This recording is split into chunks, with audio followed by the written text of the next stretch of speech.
வாழ்த்துக்கிறேன். இந்த நாளிலே நம்ம கல்வாரி சபையிலே இந்த 2026 ஜனவரி மாதத்தில் முதல் ஞாயிற்றுக்கிழமையிலே நாம் கேட்கக்கூடிய தெய்வ செய்தி என்ன என்றால், கலாத்தியர் 5ஆம் அதிகாரம். நம்ம போன டிசம்பர் மாதத்தில் விட்ட அந்த தொடர் போதிலே மீண்டும் இன்னும் தொடர்ச்சியாக நம்ம பார்க்க போகிறோம். ஆவியின் கனிகள் எத்தனை என்றால் 9. அந்த 9 கனியிலே மிக முக்கியமான கனி எது என்றால் அன்பு. அந்த கிறிஸ்துவ வாழ்க்கையில மிக முக்கியமானது அன்பு. அதை நான் நிறைய முறை உங்களுக்கு அநேக நாட்களாக நான் உங்களுக்கு போதித்து ஆவியான விளக்கணும். இன்னைக்கு நாம் பார்க்கக்கூடிய தலைப்பு எது என்றால், 2வது ஆவியின் கனி. கலாத்தியர் 5ஆம் அதிகாரம் 22ஆம் வசனத்திலே, ஆவியின் கனியோ அன்பு, சந்தோஷம், சமாதானம், நீடிய பொறுமை, தயவு, நற்குணம், விசுவாசம், சாந்தம், இச்சடக்கம். இப்படிப்பட்ட விரோதமான பிரமாணம் ஒன்றுமில்லை. கிறிஸ்துவுடையவர்கள் தங்கள் மாம்சத்தின் அதன் ஆசை இச்சைகளையும் சிலுவையில் அறைந்திருக்கிறார்கள். சத்திய ஆவியானவர் சகல சத்துக்களை நம்மளை போதித்து நம்மளை வழிநடத்துவாராக. ஒரு ஆமே சொல்லும். அல்லேலூயா. சரி, இன்னைக்கு நாம் பார்க்கக்கூடிய ஆவியின் கனிகள் எத்தனை என்றால் 9. அந்த கனியில மிக முக்கியமான கனி எது என்றால் அன்பு. அந்த அன்பை குறித்து நான் அதிகமா உங்களுக்கு விளக்குறேன். இன்னைக்கு நாம் பார்க்கக்கூடிய தலைப்பு எது என்றால் சந்தோஷம். என்ன சொல்லுங்க? சந்தோஷம். அந்த சந்தோஷத்தை தான் இப்ப நாம பார்க்க போகிறோம். அப்போ இப்ப நான் சொல்லி அந்த ஆவியின் கனிகளிலே நம்ம ரட்சிக்கப்பட்டிருக்கிறோம், நம்ம ஏசப்பா நம்பி இருக்கிறோம், நம்மளும் தெய்வடைய பிள்ளைகளாக இருக்கிறோம். அப்போ நம்முடைய வாழ்க்கையில பார்க்கும் போது நம்ம வாழும் போது ஏதாவது ஒரு பிரச்சனை, அந்த பிரச்சனை என்பது எப்படி வரும்னு யாராலும் சொல்ல முடியாது. இப்போ பார்த்தீங்கன்னா திடீர்னு உடம்பு சரியில்லை, குழந்தைக்கு ஹாஸ்பிட்டல் கொண்டு போவாங்க. என்னம்மா இப்படி குழந்தைக்கு ஜுரம் அடிக்குது, இப்படி காய்ச்சல் அடிக்குது, நீங்க என்ன பண்ணிருந்தீங்க வீட்டுல அப்படின்னு. இல்லைங்க, நல்லா தான் காலையில விளையாடிக்கிறீங்க இருந்தா சோறெல்லாம் ஊட்டியிருந்தா திடீர்னு இப்போ கொதிக்குது, எனக்கு தெரியல. அப்போ என்ன சொல்றோம்னா, அந்த வியாதி எப்படி டக்குன்னு வந்ததுன்னு சொல்லணும். அங்கே ஹாஸ்பிட்டலுக்கு போகணும்னு டாக்டர் நம்ம திட்டுவாங்க. என்ன இப்படி கொதிக்குது, இப்படி வச்சுட்டு இருந்துக்கிறீங்களே, இவ்வளவு நேரம் என்ன பண்ணியிருந்தீங்க, இப்படி முத்தி போய் கிடக்குது அப்படின்னுவாங்க. ஆனா வியாதி எப்படி வந்து நமக்கும் அது போலதான் மனுஷனுடைய வாழ்க்கையில பிரச்சனை எப்படி வரணும்னு சொல்ல முடியாது. அது வந்தவொடனே நமக்கு என்ன ஆயிடும்னா, மனசெல்லாம் உடைஞ்சிடும், மனசெல்லாம் கஷ்டமாயிடும். நம்ம கிட்ட பணம் இருந்தாலும் சரி, வீட்டில் நல்ல சாப்பாடு இருந்தாலும் சரி, நல்ல வீடு இருந்தாலும் சரி, அந்த பிரச்சனை வந்தவுடனே என்ன ஆயிடும், நம்ம மனசு உடைஞ்ச உடனே சந்தோஷம் இருக்காது, ஒரு சமாதானம் இருக்காது, ஒரு நிம்மதி இருக்காது. அப்போ நம்ம மனுஷனுடைய வாழ்க்கையில எது மிக முக்கியம்னா சந்தோஷம் தான் ரொம்ப முக்கியம். அந்த சந்தோஷத்தை கொடுக்கிறவர் யார் என்றால் கர்த்தர் ஒருவர் தான். கைகளை கர்த்தரை மையப்படுத்துவோமா? ஆபரேஷன் போகும்போது டாக்டர் பார்த்து, ஐயோ டாக்டர் ரொம்ப பயமாகுது டாக்டர்மா, கூட போனோம்னா கையை பிடிச்சிப்பாங்க. நான் உள்ள ஆபரேஷன் போயிட்டு வெளியே வருவனோ வரமாட்டோம், அழுவாங்க. அப்படிலாம் அழுவக்கூடாது, தைரியமா இருக்க. டாக்டர் என்ன சொல்வாரு, சந்தோஷமா இருக்கு, சின்ன ஆபரேஷன் தான். அவங்களுக்கு எப்படி இருக்கும், பெரிய ஆபரேஷன் மாரி இருக்கும். சின்ன ஆபரேஷன் நல்லா ஆயிடுவீங்க, ஏங்க இவ்வளவு பயப்படுறீங்க, சந்தோஷமா இருங்க அப்படின்வாங்க. பாத்தீங்களா அந்த வார்த்தைய, அந்த டாக்டர் சொல்ற ஒரு வார்த்தை சந்தோஷமா. அந்த மாத்திரை காட்டிலும் அந்த இன்ஜெக்ஷன் கொடுக்கறது காட்டிலும் முதல்ல அவங்க வாயிலிருந்து வர வார்த்தை பார்த்தீங்கன்னா சந்தோஷமா இருங்க அப்படின்வாங்க. அப்ப அந்த வார்த்தை என்ன ஆகுது, உன் உள்ளத்துல ஒரு பயத்தை அது நீக்கும். நம்ம பயந்து போயின்னு இருப்போம். அதுதான் ஆண்டவர் சொல்றாரு, இந்த புதிய ஆண்டில, இந்த புதிய வருஷத்துல பிரச்சனை வராம போகாதுன்னு இல்லை. பிரச்சனை என்பது உலகத்துல வரும், எல்லாருடைய வாழ்க்கையில வரும், எல்லாருடைய குடும்பத்துல வரும், விசுவாசியுடைய வாழ்க்கையில வரும், ஊழியக்காரருடைய வாழ்க்கையில கூட வரும். உலகத்துல பிரச்சனை வராத மனுஷன் யாருக்கிட்டே கிடையாது.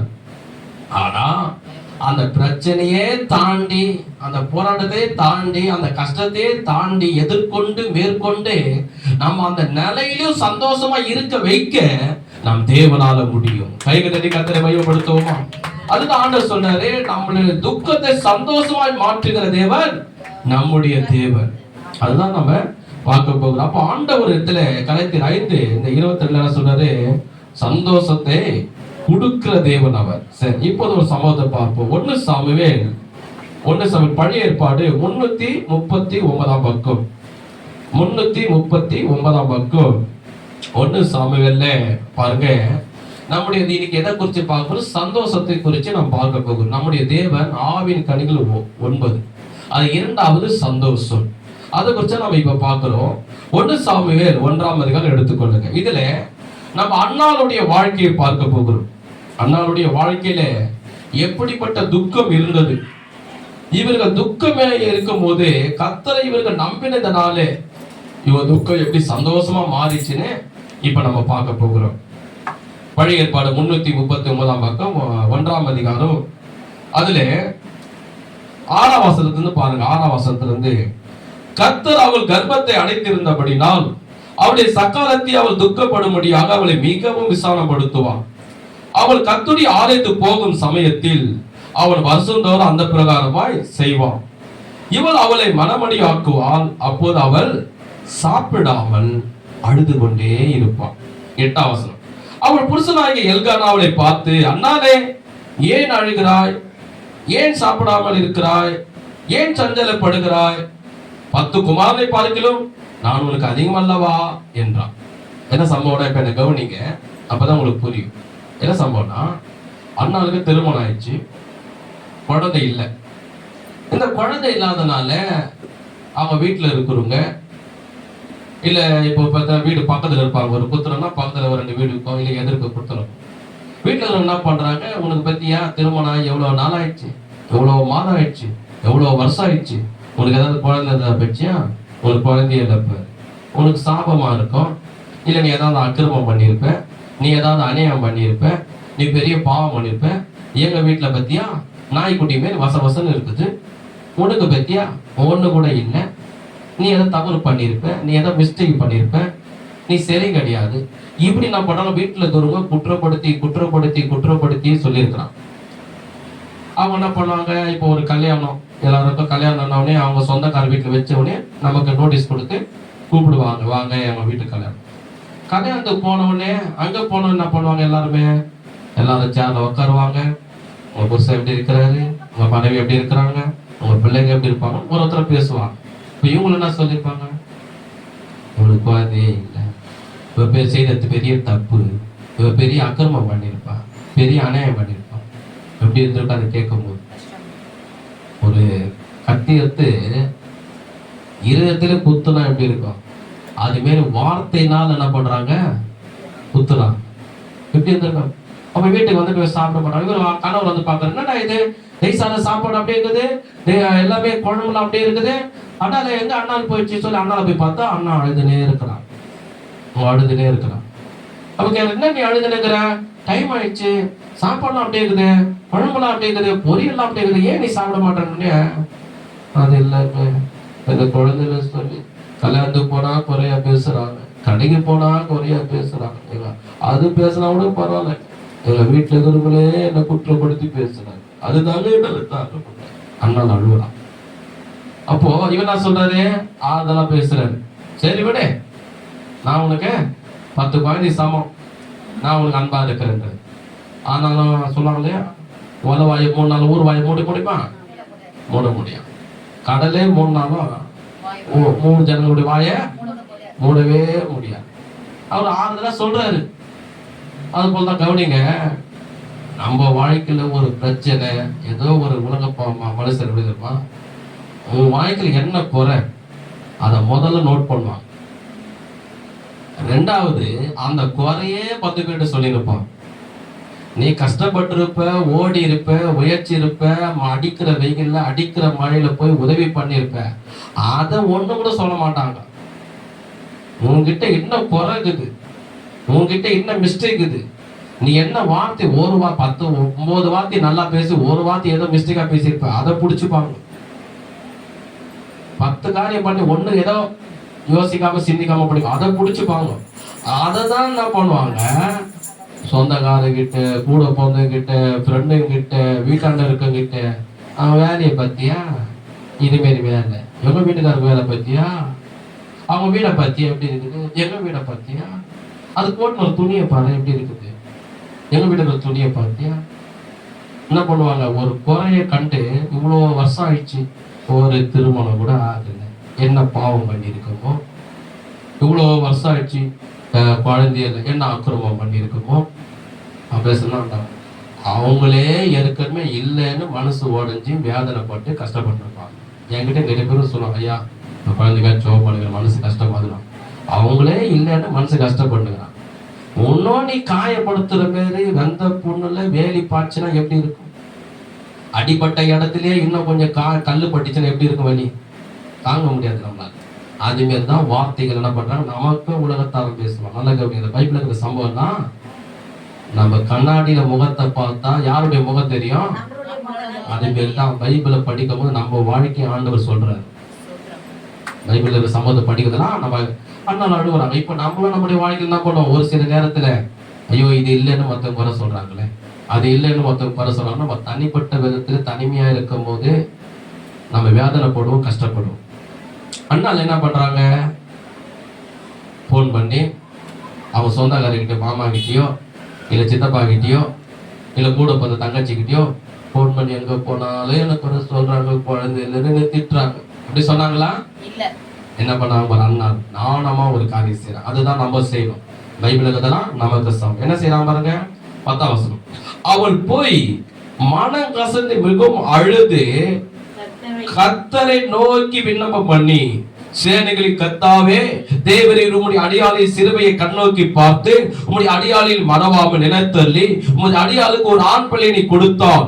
அவன் உயிரோடத்தும் சகல நாளும் நான் அவனை கர்த்தருக்கு ஒப்பு கொடுப்பேன். அவன் தலைமேல் சவரன் கத்தி படுவதில்லை என்று ஒரு பொருத்தனை பண்ணினான். நேரா அவன் எங்க போறா?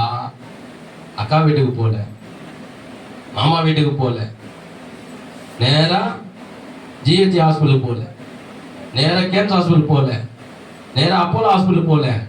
அவங்க நேரா எங்க போறாங்க? நேரா எங்க போறாங்க? ஆலயத்துக்கு போறாங்க. ஏன்னா அவங்க எல்லா ட்ரீட்மெண்ட் பார்த்துட்டாங்க, எல்லா ஸ்கேனையும் எடுத்துட்டாங்க, எல்லா மருந்து மாதிரி போட்டுட்டாங்க. ஆனா அவங்க நேரா எங்க போறாங்க? மனுஷன் கைவிட்டான், மாத்திரெல்லாம் போட்டோம், ஊசியெல்லாம் போட்டோம், எல்லாமே பண்ணி பார்த்தோம், ஆயிரக்கணக்கான பணம் செலவாயிடுச்சு, லட்சக்கணக்கான பணம் செலவாயிடுச்சு. நேரம் அவங்க எப்ப போன? ஆலயத்துக்கு போன. ஆலயத்துக்குள்ள போயிட்டு கர்த்தர் நோக்கி ஜெபிக்கிற, ஆண்டவரே எனக்கு ஒரு பிள்ளைய மாத்த கொடுத்து பேசுகிற எல்லாருடைய வாயை நீ அடைச்சினா அந்த குழந்தைய நான் உமக்கே கொடுக்கிறேன் அப்படின்னு சொல்லி ஒரு பொருத்தனை பண்ணி ஆண்டவர் நோக்கி ஜெபிக்கிறாங்க அண்ணா. நம்ம வாழ்க்கையில ஒரு பிரச்சனை வந்துச்சுன்னா என்ன பண்ணுவோம்? ஒரு காசு கஷ்டம் வந்துச்சுன்னா உடனே மற்றவங்களை நினைப்போம், மற்றவங்களுக்கு போன் போட்டுருவோம். உடம்பு சரியில்லைன்னா உடனே மற்றவங்களுக்கு போன் போட்டுருவோம், உடனே ஹாஸ்பிட்டல் போவோம். ஆனா அந்த அண்ணால் செய்த முதல் நாணமான காரியங்களை கவனிங்க. ஃபர்ஸ்ட் நேரம் ஆலயத்துக்கு போறாங்க, ஆண்டவர் நோக்கி ஜெபிக்கிறான். ஏன்னா அவங்களுக்கு ஒண்ணு தெரியும், மனுஷன்கிட்ட போய் கெஞ்சினாலும் அவன் நம்ம குறைய கிட்ட மத்தவங்கிட்டயே போய் சொல்லின்னு இருப்பான். ஓ அப்படியா அப்படியா அப்படியா அப்படின்னு கேட்பான். நீ போன பிற்பாடு ஒரு போன் எடுத்து டச் பண்ணி என் வீட்டுக்கு வந்துச்சு, இவ்வளவு குறைய சொல்லிச்சு அப்படின்னு. அப்படியா அவங்ககிட்ட இப்பதான் சொல்லிட்டு போச்சு. அது ஒரு போனை போட்டு இன்னும் 4 பேர் சொல்லும். அதெல்லாம் இவங்க பார்த்துட்டு நேரா ஆண்டவர் சமூகத்துக்கு போனாங்க. அவர்கிட்ட என் கஷ்டத்தை சொன்னா அவர் யாருக்கிட்டையும் சொல்ல மாட்டாரு, என் கஷ்டத்தை கேட்பாரு, என் கஷ்டத்தை தீர்ப்பாரு அப்படின்னு சொல்லி அண்ணாவை நோக்கி என்ன பண்றாங்க? ஜெபிக்கிறாங்க. அதுதான் நம்முடைய வாழ்க்கையில முதல்ல ஒண்ணு புரிஞ்சுங்க. ஒரு கஷ்டம் வந்தவனே, ஒரு ஆபத்து வந்தவனே, ஒரு வியாதி வந்தவனே, வாழ்க்கையில எப்பாவது பண கஷ்டம் வந்தவனே முழங்கால் படிட்டு கர்த்தரை நோக்கி நீ ஜெபம். அதான் ஆண்டவர் சொன்னார், ஆபத்து காலத்துல நோக்கி கூப்பிடு, நான் உன்னை விடுவிப்பேன், நீர் என்னை வலிமைப்படுத்த. நமக்கு ஆபத்துல உதவி செய்கிற தேவன், நம்ம மேல கரிசனை உள்ள தேவன், இறங்கி நமக்கு நன்மை செய்கிற தேவன். தேவனை போல இந்த உலகத்துல எந்த மனுஷனுக்கும் அவருக்கு ஈடாக அன்பு நம்ம மேல கிடையாது. அவருக்கு ஈடாக எந்த மனுஷன் நமக்கு உதவி செய்திட முடியாது. ஆனால் போய் நேரம் ஜெபிக்கிற ஆண்டவர். சரி, ஜெபம் பண்ணி முடிச்சுட்டான்.